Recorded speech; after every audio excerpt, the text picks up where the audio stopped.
Learn how to build an innovative community hub for older adults. Winning with Dr. Haidong Liang, CEO of WESeniors. On today's episode of the Executive Wins Podcast. Welcome to the Executive Wins Podcast, where senior leaders share their biggest wins so you can get inspired and grow your business. Here's your host, Gordon Shepherd. Welcome to the award-winning Executive Wins Podcast. I'm your host, Gordon Shepherd.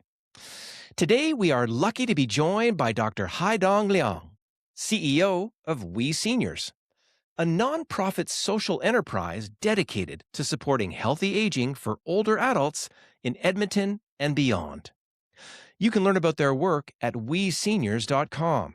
That's WESeniors.com. On this episode, you'll learn about Haidong's passion for delivering innovative solutions to support seniors. From doing a PhD on the topic, to becoming the CEO of WESeniors, to building a strong organizational culture and more, Haidong is an evolving leader who is innovating the way that seniors build community.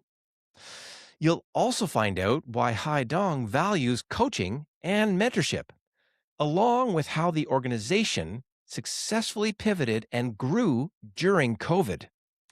This episode is a masterclass in leadership because Haidong shares what it takes to double an organization's size while sticking to your vision and having fun along the way. I also want to let you know that today's episode is brought to you by the Executive Team Scorecard, a valuable tool that will help you to fully align your leadership team so you can make your company more profitable. Because if each person on your leadership team isn't on the same page, then stress levels go up, projects get off track, and your company loses money. That's why this 10-minute scorecard is so valuable, because it will ask you to rate yourself on a scale of 1 to 10 on key areas, including alignment, speed to decision-making, accountability, communication, and trust. Then you can compare your scores to your fellow leaders and find out where each person is at, which will give you the opportunity to know if you're aligned or not. Because your business can't afford to have a leadership team that isn't getting along. To download this free resource, visit the homepage at executivewins.com and scroll down to the bottom.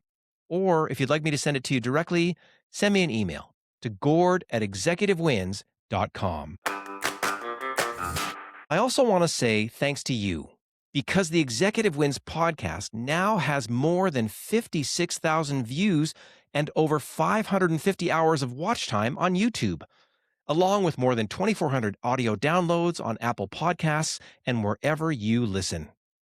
And of course, I am so grateful that the show won the Best New Podcast Award in the Quill Podcasting Awards in its first year of production.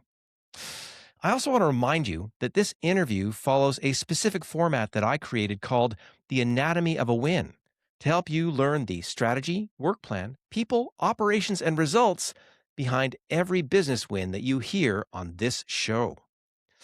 Because when you master this framework, your business will become more profitable. And now here's Haidong Liang with his executive win. Haidong, welcome to the show. Thank you. Thank you. Thank you for the opportunity. Well, we are just lucky to have you here because, one, look at your website. One, look at sort of your pedigree in the work that you've done at your PhD level. One, look at the dedication that you have to building community in a really progressive and unique way. I mean, there's so many benefits to people getting a chance to learn about you, learn about your wins and what you're going to be talking about here today. Just thank you so much for being here. But, a lot of people haven't met you just yet. So if you had to introduce yourself, what would you say?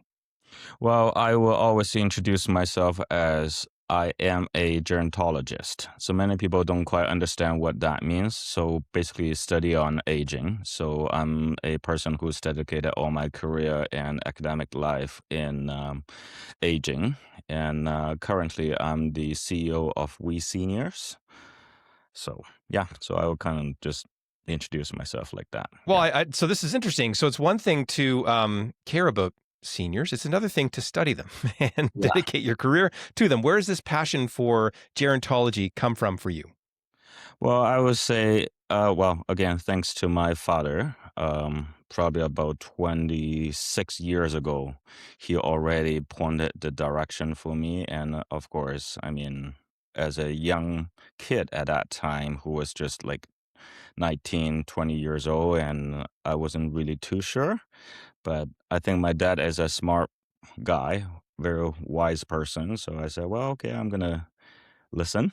And then turned out to be I'm actually showing a lot of interest in that area. So Interesting. And so take me along then. So you're 19 or 20 years old, and I just need the highlights along the way to build up this pedigree. So did you do sort of undergraduate work and studies and travel, or what kind of things sort of added up along the way so that we can get a sense of your journey up until now?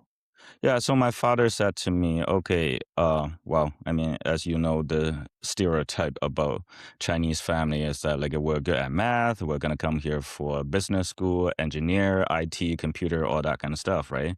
But then my dad said, well, no, first you're going to going to Manitoba, okay? So I guess a lot of people probably would laugh about it. So I went to the University of Manitoba. I was actually the first international student for the faculty. I was studying recreation management and community development and kinesiology. So that's kind of like my interest. Then I switched my, well, not switched, but I mean, I started adding the minor in aging because my father said, like, that's going to be the trend and that's going to be the population regardless. Like, we'll all get older, right? So when the population grows, we're gonna have more seniors, and there will be a lot of opportunities there. So yeah, so I did my bachelor there, and then I finished my master there as well. But my master was in gerontology and IT.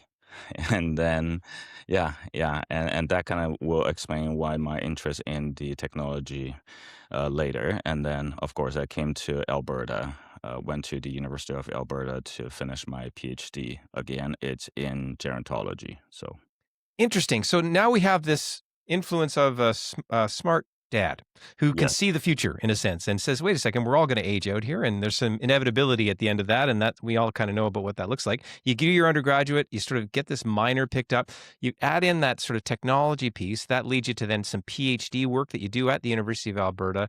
And then you got out of there and you're loaded. You know what I mean? You're sort of loaded up with your original thinking that you've done, all those things.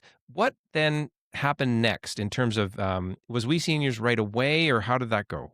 well, I was actually collecting data for my dissertation, right? I was doing like a multidisciplinary study, and then I need to do cross countries comparison. So I was collecting data back in China, in Edmonton. I was collecting data in Edmonton. So I had to pick a senior center, and luckily I picked this place. And yeah, I was lucky at that time. The organization offered me the opportunity to start running some recreation program, and yeah, just like I was able to help the organization at that time, probably like just within a year, bring the program from one page, long double-sided program guide, to later over 100 pages program guide with over 100 programs happening. So I was like, hmm, okay, seems like some of my training could be utilized in the real life.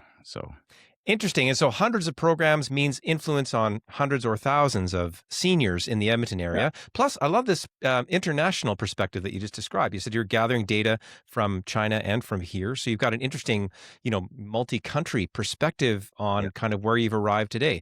Well, how lucky again to hear that pedigree, thanks for putting in the decades. I always get lucky on this show when the leaders put in the decades, and it sounds so elegant, but there's a lot of hard work that went into making this occur and get to this moment, to the point now where you are leading yeah. WESeniors in your role. How would you describe your leadership role and the organization? Go ahead. Well, I would say I'm very lucky, thanks to the organization and the board giving me the opportunity 8 years ago. Yeah, when I was offered the job, and I was just actually, I was already the second in charge for the organization, so I knew the organization very well, and I was running the programs and everything. So the position gave me the opportunity to really fulfill one of my dream is to build the WESeniors platform. So I think a lot of time I wanted to explain to people what WESeniors really stands for. So WESeniors stands for we're all seniors, and we connect seniors because senior social lives involves families, friends, neighbors, and caregivers. So that kind of guides the organization to provide services not just for seniors, but also for the people who are supporting them. So their social network, right? So the organization, yeah, we've been growing the WESeniors platform, and now we're expanding from one local small senior serving organization to a much larger organization that's serving the entire Greater Edmonton area. So you are the executive director. Is that your proper title? Well, they changed the title to CEO this Okay, year. so you're the CEO of this organization. You arrived 8 years ago. You get the reins, in a sense, to do this kind of thing. And I love this. We are all seniors. I mean, it really just encapsulates very quickly Mhm. what your philosophy is. You can hear that very, very clearly in there. I love it. And then is there a data component to this that you're also describing to me? What's the data integration part? Well, data. So when you say data integration, do you mean the data Are you that's tracking? Are you sort of using oh, it to outreach more? Are we jumping into AI? What's well, happening these days? data is everything. I guess data is everything. Just like everything that we do is measurable, right? So like in our daily life, we're not just collecting data for the sake of collecting data, right? We're collecting data to improve the programs, to improve the services, and then also we use leveraging the data for like grant, for partnership, for pretty much everything. So And I think what I'm hearing in here is sort of the cutting edge of what we can do for seniors in a community scenario, because it's a whole cross-societal approach. It's a philosophically based approach. We've got your multi-decades of what's led up to this moment in time. You've got your board support 8 years ago. You're still there 8 years later. Do you know what I mean? There's something about you and your future where you're interested, engaged in what you're doing. And then simply on the expansive side, I remember in our pre-interview, you simply are growing all the time because of these opportunities. But this thing of, when I say cutting edge, I'm not trying to get into saying it's an app or Silicon Valley. There's something about that bundle of what everything has gone together, and then your chance to be an influence. I'm sure your team is significantly important. We're going to get into that here too. Well, this yeah, is a great way to say, okay, we know who you are. We know what the organization is about. We know what your role is. We're pretty well located. If you, this is where I jump in with my first question. If you had to describe your biggest win in the work that you do, what would that win be, and how would you describe it? I would say the biggest win for well, I would describe it in two different aspects. One is for the organization, one is for myself. So the biggest win for myself is finally I have a platform that I can connect all my research training was the real life implementation, right? So that for me, I mean, a lot of time people are talking about financial freedom, and for a lot of people, I always remember what my professor said. The reason why you should do a PhD is because you have the freedom to think. So that's the piece that I felt like the biggest win for me is that now I have the freedom to do things that will really fulfill my dream and also achieve the vision. So which is we seniors. And for the organization, I think the biggest win is actually the organization is not only being recognized as a great organization. People know where to go and take classes or whatever. But really, I think the biggest win for the organization is we're converting from a service provider, kind of like a recreation center type of organization, becoming more of a solution for the government. And we're able to we're turning the organization more like a social enterprise, and then we could discuss that more later. But really the biggest win for the organization is that we're positioning ourselves as a solution for the government, so and for businesses and for all our partners. Interesting. So it is cutting edge. Do you know what I mean? If we come out of a sleepy last 30, 40, 50 years, do you know what I mean? Which you would know well, as we observe going backwards about ways to provide opportunities for seniors, for example, and Right. there was maybe a way it's been done before. You folks are on the, you're on sort of a, we're going to hear about some of the grassroots work that you do, the programming influence, obviously, that you're talking about, and this thing of now moving the mindset.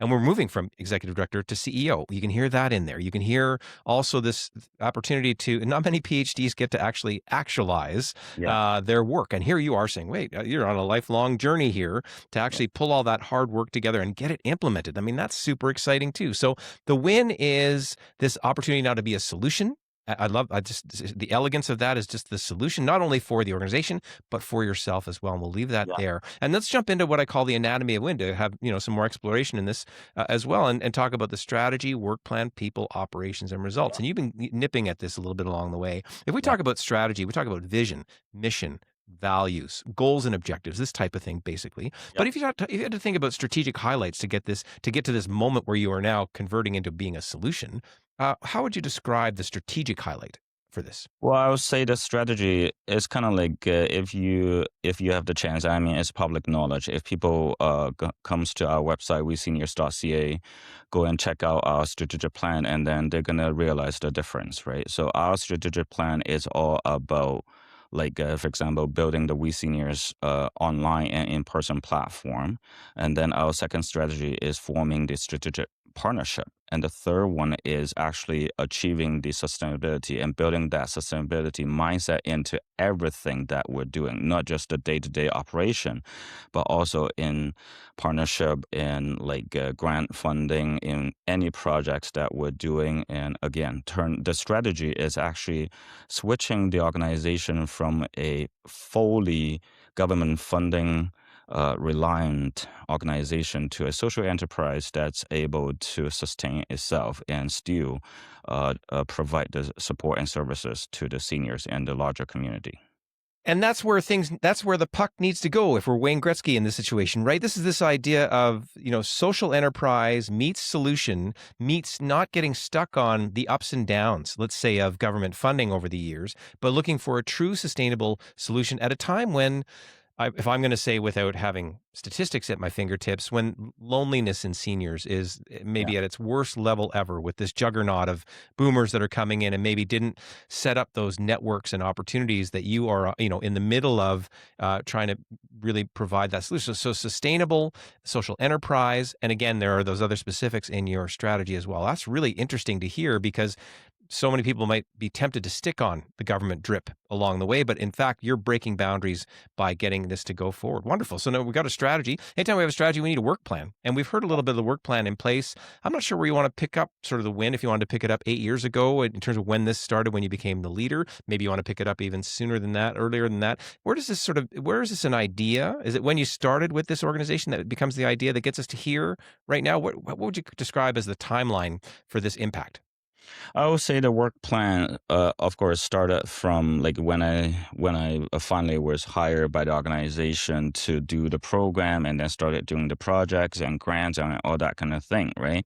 So always I have that kind of dream is like, okay, when can I have a platform that I can fully implement the We Seniors philosophy, right? And then like we discussed at the beginning of the conversation, so in 2018, I was very lucky to be the executive director at that time, and then right away, I just like, okay, so let's build it. So luckily, well, which we probably will touch the 5 areas. One of them is people later, but I will say at that time I was able to restructure the organization and then hire the people who's really needed for the position. And then I think the biggest it's kind of tied back to the strategy and the like a philosophy or vision of the organization is actually the most important thing that I have been building is culture. And then the organization just started moving forward, and then yeah, from 2018, and then we're just growing. And then 2020 was a critical year, which COVID pandemic hit the world. And I still remember March 15, 2020, the entire city shut down. And then that on March 13, we already knew it's going to shut down.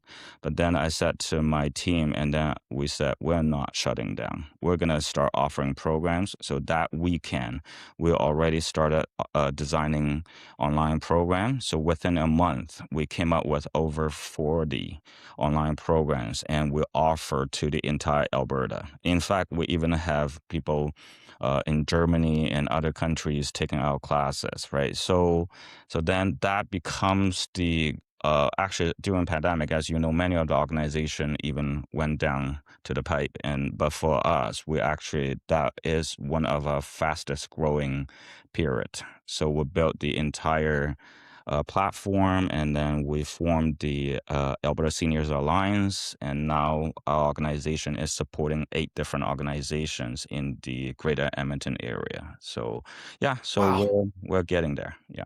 Talk about impact right through. And thank you for taking me through some of the big highlights along that timeline. I mean, you get started. What year did you start? Sorry, what was the first day of work for you in the organization? 2011. So July. 2011, you're there for the 7 years. You're sort of, you're whatever. You're multiplying the programming opportunities. You're learning all the ins and outs. You finally make it to this sort of you're number 2 in there somewhere. You become number 1 in a sense CEO around 2018, and then we've got these moments along the way, COVID. But in fact, you expand during COVID with international highlights along the way. Remarkable. You get your platform built out, so you've got this online thing now rock solid through that time, and now again the expansiveness. You can hear your philosophy and culture then coming out to help influence other organizations. So then there's an alliance that's formed. These 8 other organizations that you're talking about. Wow, we need about 15 hours to have this podcast because we would go into so much detail about, but you can hear it coming from this very clear vision that you've had certainly, and then this chance to deploy it within the organization, and then the organization embracing it and getting this to be really, really good. So we've got a sense of the strategy, we've got a sense of the work plan along the way, and like you said, there's people involved in a win, right? People are Yeah. critical. So how would you describe maybe yourself and your attitude through that timeline? So let's just take it from 2018 when you take the CEO role. From 2018 on, was it easy sailing? Every day is just peachy keen, or is it up and down? How would you describe it? No, it's definitely tough, right? Like I always told people, I said never be really proud of myself by saying that I will have to let go people. I mean that's still the hardest thing even nowadays, right? Like, but sometimes it's necessary. And then also I think for myself as a leader, I mean it was like steep slope, like learning curve. But for me, I think thanks to my coach Kevin Brown. So when I first met him, and also thanks to the president Jay Pritchard. So at that time, they were all like just leaders during their early careers. And one thing they taught me, and I finally understood like just many years ago, and then it's the culture, right? Like so, I need to build the culture, and the culture is not just in the team, but also in through my membership, through my volunteer, through my instructors, all the people that the organization involves.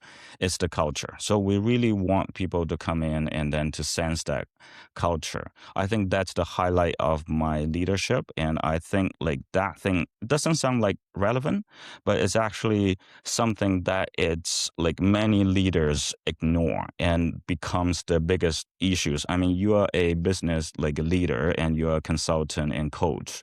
So I'm sure you understand what I'm talking about. And like the hardest part for leaders is always HR. Yeah. HR, right? It's the people part along the way. Isn't that lucky? And isn't that lucky that you're a lifelong learner yourself? Because it's one thing to come in with skill sets in data, skill sets in senior understanding. It's another thing to bolt in that next set of skills, which is, becoming a true leader. And what a wonderfully mature thing to do, to get a coach, to lean on these other senior leaders in your community, to know that you were going to grow your thing because you knew that to realize your vision, you had to take on this next piece of bolting that together. And isn't that a great way to build out a win as you're going forward? Wonderful, wonderful, wonderful. Congratulations, by the way. It takes a Thank bit of you. humility to sort of say, I don't know. Right. And to have these people in your life, and and those are not easy. Those moments you're like, yeah, I want to make it great. And then you go through fits and starts, and you would have stories of ups and downs along the way too. There's other people involved in getting a win. Who would you describe as sort of the key people? And you can name names or not, whatever you want, but who are some of the key players along the way that helped to get this win as well? And how would you describe their input into getting this win? Well, again, I mentioned about my coach Karen Brown, and I mentioned about the president, and then another president, Barbara Gibson. So the current president is Jay Pritchard. So I mean, thanks to them, the leaders and the board, of course. And but I would say kind of like a tie back to the work plan, tie back to the strategy. Is like the organization wants to become a solution for the seniors industry, right? So, and I'm kind of, I don't have a business degree. I do have some business training, but I believe that nonprofit it's not much different from any businesses. So when people ask me similar questions before, I always told people this. I said, like, believe it or not, like if you check all the backgrounds of my managers, so like if you look at our staff list, if you check the people with the manager positions, interestingly, you will find out before they join the team, they were all business owners. So when so it's not like what kind of education degrees you have. It's not like, oh, you have to have PhD or master or whatever. No, like I care about those, but on the other hand, I think when I'm talking to business people, it kind of save me a lot of time. I mean, like it just like they understand, and then we just like get things done, and then we're always thinking about things from a return on investment aspect, right? And we always emphasize one thing: is nonprofit doesn't mean no profit. So I love it. I'm completely in alignment with what you've just said. And funny enough for me, having dealt with leaders in all sectors, big enterprise, small nonprofit, leadership and the ability to lead has nothing to do with for-profit or not-for-profit. It has everything to do with what you've described in your journey of like, I don't know, I'm going to get some help. I'm going to get better at it. Culture-wise, interesting to hear about that little onboarding piece you mentioned, just mentioned now, with some of your key managers were business owners in the past, and that slipstreams the speed to market in a sense that you're talking about for implementation of all your great ideas. And that's why you're supporting 8 organizations. That's why there's an alliance. That's why this expansiveness that really meets your true vision along the way. So you talk about building culture. There's also onboarding into culture and those types of people. And now you know kind of who works well at that management level. And that takes time to dial in, but you've got it dialed in. And it's not, again, negative on credentials. It's just saying who's the right type of person to come into this organization and be it sounds like an entrepreneurial ROI type of setting. And again, yeah, that debate around for-profit and not-for-profit, I often just see it as organizations. They're either well-run or they're not well-run. I don't think there's much difference there. So right in alignment with you. So we can hear there's a board influence, there's there's your dad as a key person in the background there somewhere getting this all started a little while ago. And then we've got these wonderful managers, and I'm sure that we could go on and on and on in terms of how the other people are in there. But that gives us a good sense of maybe some of those key elements that have happened along the way. Good. So strategy, work plan, people, there's operational components. If we're going to operationalize a vision, if we're going to operationalize a culture, what are some of the highlights operationally that you like to pass along for this good news story? Well, I would say operational. One thing, right? Like again, thanks to our board. When I first took over, the first thing the board and I had done was like we formalize everything like bylaws, policies, and procedures and all that kind of thing. And people probably don't really quite understand why those things are so important. And they're actually very important. That's guiding the organization. And then when it comes to the administrative level, one thing that we do is that we pretty much have procedure for almost everything, right? And then we're doing the cross training, our onboarding process. Everything is to the first 2 weeks of our new staff, like when they came to the organization, the first 2 weeks, pretty much they don't need to do anything about their own job. They're going to each department, they're job shadowing, right? Like, so we want people to understand is that, you're still working in a nonprofit sector. And then the reality is that sometimes, I mean, like we all, like including myself, like I'm in every single position pretty much, right? Like, so if I have to roll up my sleeve and then go and clean the toilet, I will. And then if I need to go into the kitchen and help chopping the carrots, I will. So that's the kind of thing, like we all know, oh, okay, that's actually your job. And I need to appreciate that. Wow, that's a lot of hard work and kind of thing. I think that, again, goes back to that culture thing, right? So we're building that kind of culture and mutually understand each other, and then we could back each other up. And so now really, again, the whole operation is great. And then go back to the other thing, it's the staff. and the team, the operation is guided by that ROI again. It's return on investment.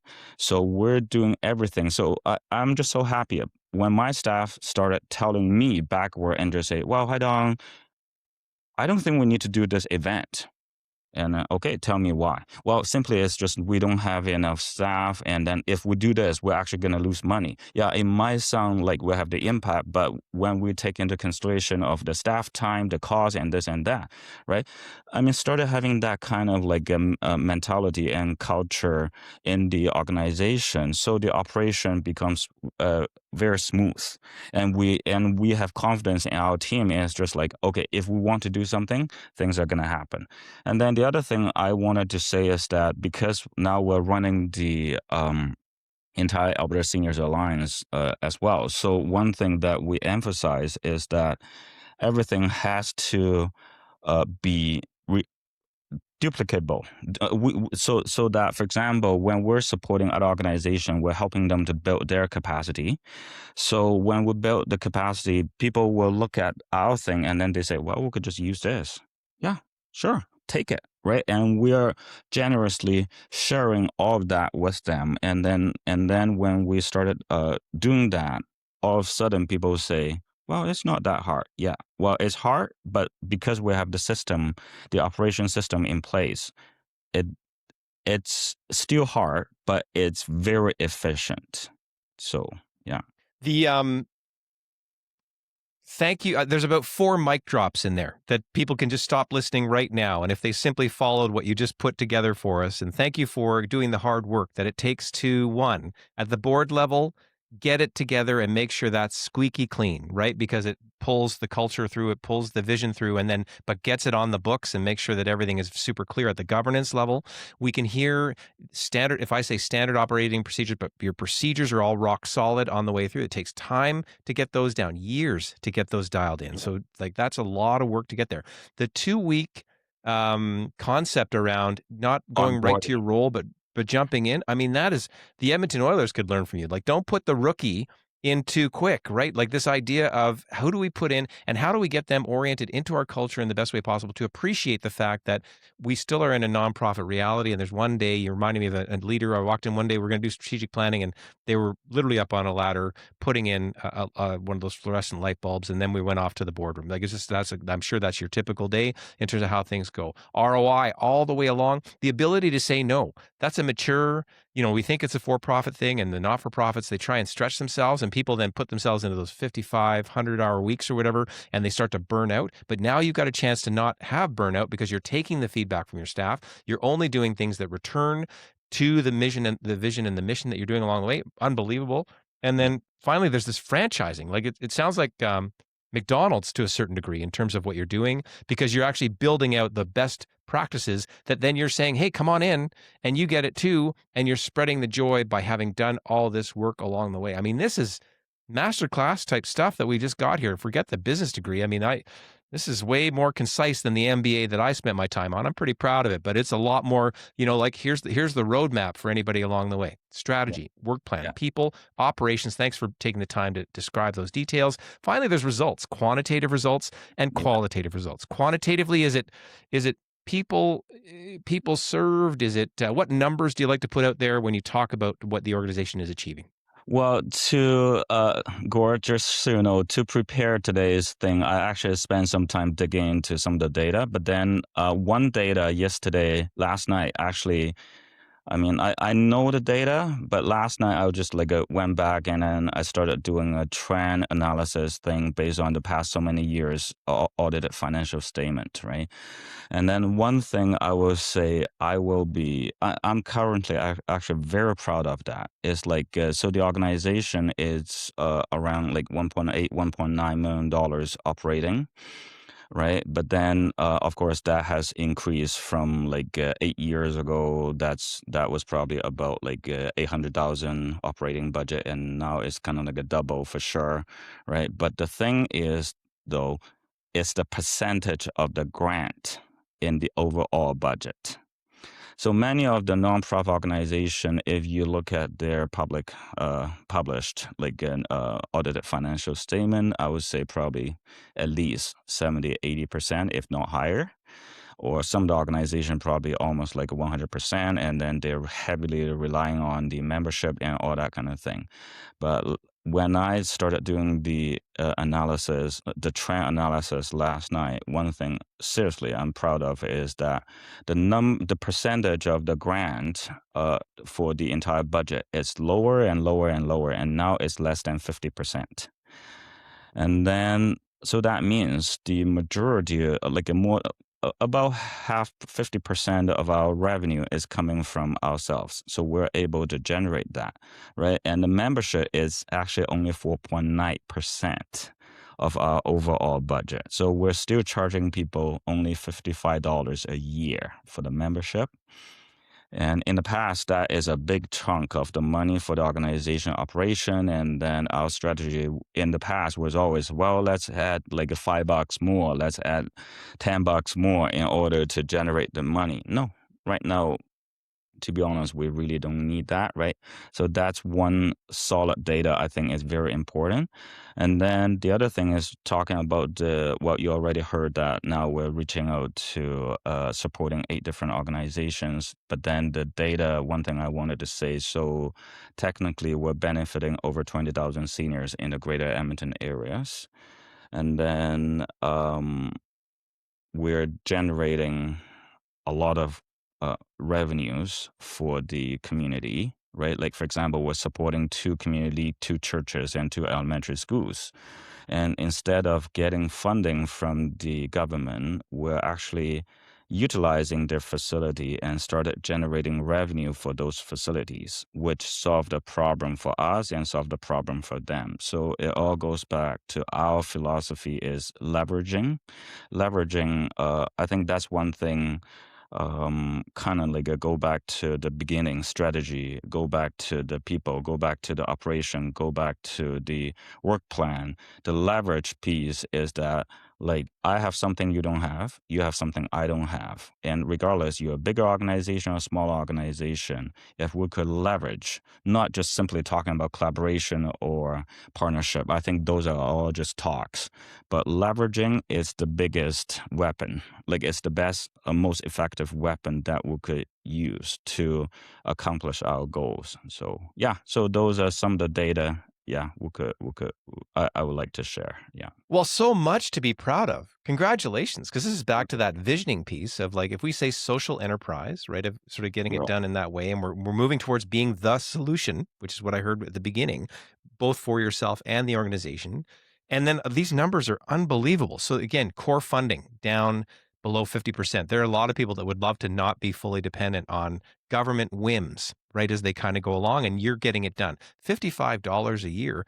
Funny enough, I don't even need to explore that. You've created an affordable price point that it sounds like you're not wavering on, that meets seniors where they're at this time. And that's that, that's why it's 20,000 served in a sense. And that's why it gets to be global and get around the world. You're able to support those organizations as you're kind of going forward. So thank you so much for being thoughtful in the data. And yes, of course, you should be massively proud because you actually know the trend line and where you want that to go even more. So it'll be fun to chat with you in 5 years and go, hey, how's that core funding going and what's your percentages and where did it go based on how far you're taking this? And then this ability to, I'm going to say, even from a geography point of view, find a space, make and activate a space. That's a piece that we're not going to super explore in this conversation, but that's part of what you're able to do, to leverage into a given situation. Like you said, doesn't matter what size the partner is, but because you've got these things all worked out internally, there's just so many good things to pass along to leverage and help each other to leverage. Again, impact. If I heard 20,000 seniors helped, and then you're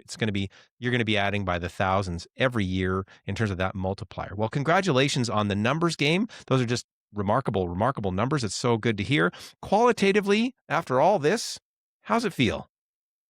Well, I think I'm the kind of person I get bored very easily. I feel proud, I feel happy, but I don't know. I mean, like a lot of time, even like sometimes when I got the award, am I happy? I'm happy, and of course I'm proud at that moment. But then Yeah, I'm always thinking about the next, right? So really, yeah, no, I think we still got lots work to do, and our next goal is really going into that, like really becoming the solution for the for the government, but also becoming a solution for other sectors, right? Like going into the technology world and just solving problems for the society, I would say overall, but how to tap into the current trend and then be in line with all the trend and that kind of thing are very important for us. Yeah. Boy, can you ever hear that visionary restlessness? And thank goodness, because when we hear about the impact that you're making, but you're not even a quarter started. You know what I mean? You have a lifelong opportunity here. You're in the middle of maybe best ways to do it. You would probably take this to an international conference, you know what I mean? And sort of, get feedback on it and have that kind of thing where you get noticed for putting those pockets together. And isn't that a great journey to hear from the starting points all the way back to your dad? Hey, Yeah. maybe you should try this out, right? Yeah. All the way through to this moment in time. That is just super. So thank you so much for sharing this win. I just need to, whenever I have great leaders like you on the show, I just always ask at the end here, if you had a couple sentences, for that fella, man, woman, whoever it is that's stepping up from, I work here, but now I'm going to become the leader, or someone coming into that leadership role that you came into. What are a few things that, just a bit of advice that you would give to a leader coming into that type of new title? I would say the first thing, like you mentioned, is uh, actually you emphasize that too, is to, if of course budget allowed, go and talk to a coach. Really, I mean, if it's affordable, like really join a business peer group. And then you will realize that you're not alone. A lot of time we just thought about, oh yeah, my situation is so unique, and then it's only me taking on all of this, right? And then I think that's one from the business side. So really talk to a coach, find people like you, be their coach, and then learn from you, especially people like you. I think, Gord, because you interview so many people and yourself as a coach. So I think you're the kind of person that could give people the advice, and then people will really learn a lot of practical techniques to deal with this situation, right? And then the other thing I wanted to say is, if for the organization itself, it's actually culture, right? Like a culture is the biggest thing, actually, among all the things I have learned so far. I think for the organization itself, building a culture, you will all of a sudden realize that, like, what is culture? Culture, like, for example, if you come to the organization, we always call the senior center is like seniors high school. So that's playful, that's fun, right? So the fun is in every part. Like, so the staff are happy, the volunteers are happy, members are happy, your board is happy. And then when you have a good mood, and then you're actually dealing with things that's very important, right? Like that's dealing with things that's even in a more I would say in a calm way, and then you have more confidence, and you will also have a much clear mind to handle the situation rather than dealing with issues emotionally. So I think culture is pretty much everything. And then finally, I think it's from my own life thing. I think I share with my peers. Like I belong to a business training group, and which is under the chairman of Kevin Brown, and I constantly share that, which is my own experience, and it's hard, right? Like it's I learned that in a hard way. So about 3 years ago, so my father passed away during COVID, and he was in the ICU for 162 days. So it's a long journey. Every day I was fighting with that, and then and I think one thing I realize is that I'm a gerontologist. I face a lot of death in my life, and then I just thought, look, I should be able to handle that. And then at the end of the day, I all of a sudden realized, you know what? Yeah, for all the leaders, for all the peer leaders, this is the message I wanted to share. Make sure that when it's the right time, yeah, you get the help that you need, because that, in fact, if you're talking about strengthening your organization, strengthens yourself and strengthens your organization as well. I mean, those are just sort of yeah, major, wonderful yeah, points that you're talking yeah, about along the way. And yeah. No, the thing I'll mention about, and thank you for commenting about coaches and this Kevin Brown, it sounds like a great connection. And thank goodness, again, he was part of your journey. Some people go to the entrepreneur organization, as an example, the peer learning groups. The thing that I'll mention about budgets, because you're saying sometimes you have budget and sometimes you don't. I think when you're talking the way you're talking, social enterprise, return on investment, I'm often in conversations with organizations saying, you know what, somewhere in there, in your leadership alone, you're going to have to invest tens of thousands of dollars over a period of about 3 to 5 years to maybe give them that roadmap that you've built through that. You put that all together to build out that culture. You don't want to stay stuck on outside coaching for too long, but you do want to have it as a resource there. And yes, I think it's sort of almost mandatory for organizations. And some numbers, depending on the size of the organization, it's in that sort of $30,000, $50,000 for, and it's over time. And I always say, don't spend $1 till you find the right one, and then do it incrementally. You don't want to spend it all at once. You want to be able to incrementally grow. And then, funny enough, for me, I always think you need all kinds of outside influence beyond coaching. I think you need HR, IT, those right people who are just rock solid in their roles, that it's a just-in-time, reputable moment in time that allows a leader like yourself who's leading an organization to get kind of what they need going forward. And then that alone piece, funny enough, I hit it all the time, that thing of people think it's so unique. I think it's a human nature thing to think nobody understands me.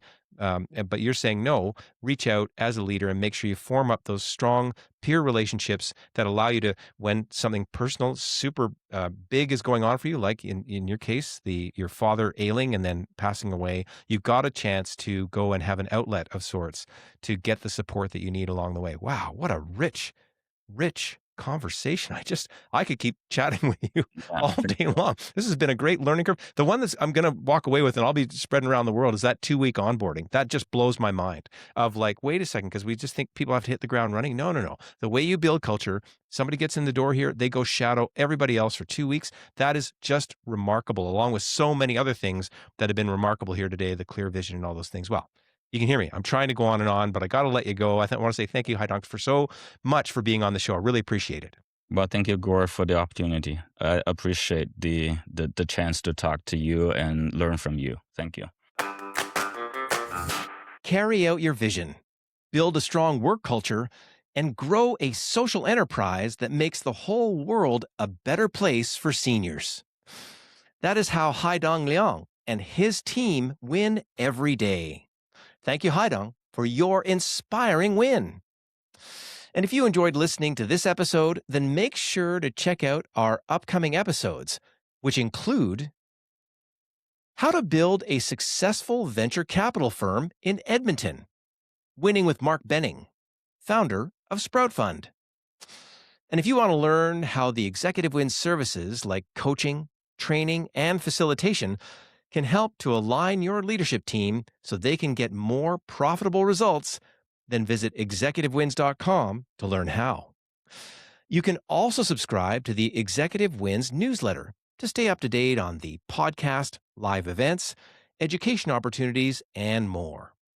Visit executivewins.com/newsletter to sign up. And if you enjoyed today's episode, be sure to rate, review, and subscribe, and share it with a fellow leader. And don't forget to check out our resources and links in the show notes. And keep listening to the Executive Wins podcast for more inspiring wins that will help you to grow yourself, your team, and your entire business. Thanks for listening to the Executive Wins podcast. Make sure to rate, review, and subscribe as we bring you more inspiring wins from outstanding leaders so you can grow your business.